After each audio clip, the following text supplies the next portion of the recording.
Life for All presents Daily Food Series Galatians, the Only Gospel, the Gospel of Christ. Title of Book 5, The Cross, the Landmark of the Dispensation of Faith, by Pedro. Week 1, the replacement of leadership in Jerusalem due to pressure from the Jews. Sunday, Christ's kingdom, rule, and direction.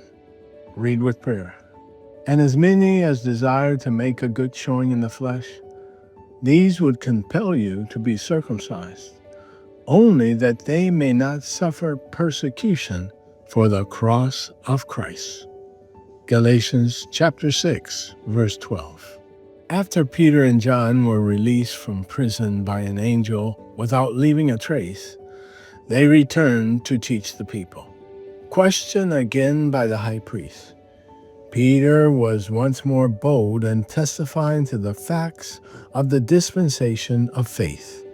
Acts chapter 5, verses 27 through 32. Whoever obeys faith and believes the word enters a new dispensation because God grants him the Holy Spirit, who can work miracles with great power. The early church lived in the new dispensation because it was under the power of the Holy Spirit. The apostles were bold in confronting the authorities who forbade them to preach in Jesus' name.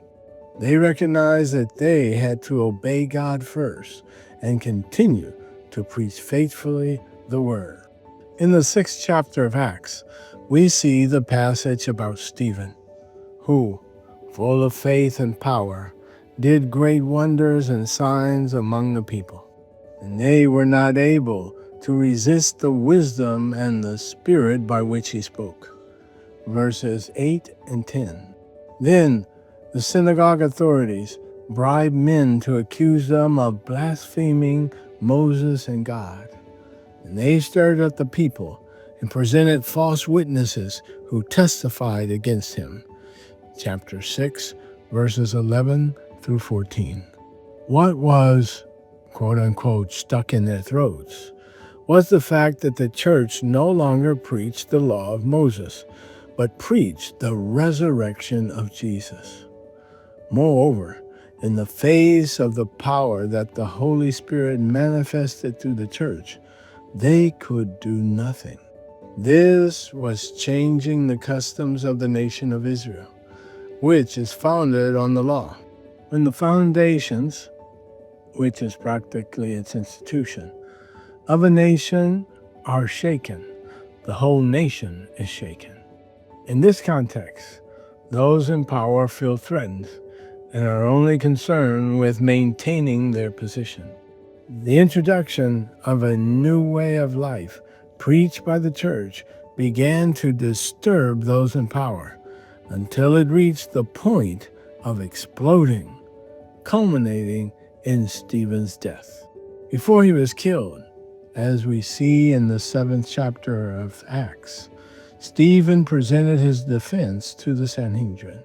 This chapter brings us much light. He did not start his speech by talking about Moses, but about Abraham. And this shows that God's purpose for calling him was even greater than that of Moses. Abraham was justified by believing in God and became the father of faith. Moses, in turn, was chosen to lead the people and give the law until the coming of the seed promised to Abraham, to usher in a new dispensation. God's intention was not to perpetuate Judaism.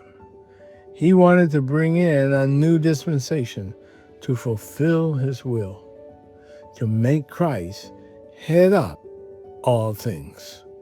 However, the Jewish leadership did not understand that the dispensation of the law was temporary. Stephen tried to show them that they revered Moses and the law, but when God used Moses to speak living words to the people, they did not obey.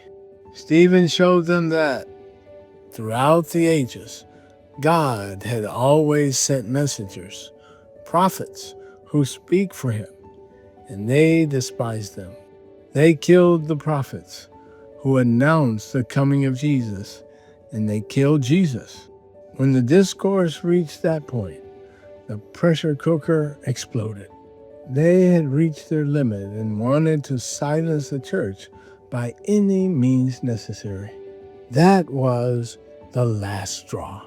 From this episode onwards, the church suffered great persecution, which also led to a change of direction in the history of the church in Jerusalem. Now, Saul was consenting to his death. At that time, a great persecution arose against the church, which was in Jerusalem. And they were all scattered throughout the regions of Judea, Samaria, except the apostles. Acts chapter 8, verse 1. Although the book of Acts of the Apostle records only one verse, this persecution was cruel and traumatic. We see from Paul's testimonies of when he persecuted the church that he imprisoned men and women with the authorization of the high priest, and then brought them to be tried in court, where they could be condemned to death. Moreover, he had the power to vote to kill them. These events took place throughout Jerusalem, Judea, and Samaria. All these regions were certainly traveled by the religious leaders to persecute the Christians. We can see this because when Paul was converted, he was not in Judea or Samaria, but was going to Syria, Damascus, to arrest the Christians. Therefore, the persecution was not limited to Jerusalem and Judea. In this context, faced with this pressure, a party began to emerge within the church in Jerusalem that was in favor of flexibility to relieve the tension of persecution. Yet, how do you ease the pressure of opposition? We can understand how this happened in the church in Jerusalem by reading this verse from Galatians. As many as desire to make a good showing in the flesh, these would compel you to be circumcised, only that they may not suffer persecution for the cross of Christ. Galatians chapter 6, verse 12. Dear reader, do you understand? Those who did not want to suffer persecution went back to preaching circumcision to relieve themselves of suffering. Thus, a party arose among the Jewish believers in Jerusalem that preached circumcision. Many considered that Peter's leadership was too radical, causing the church all this suffering.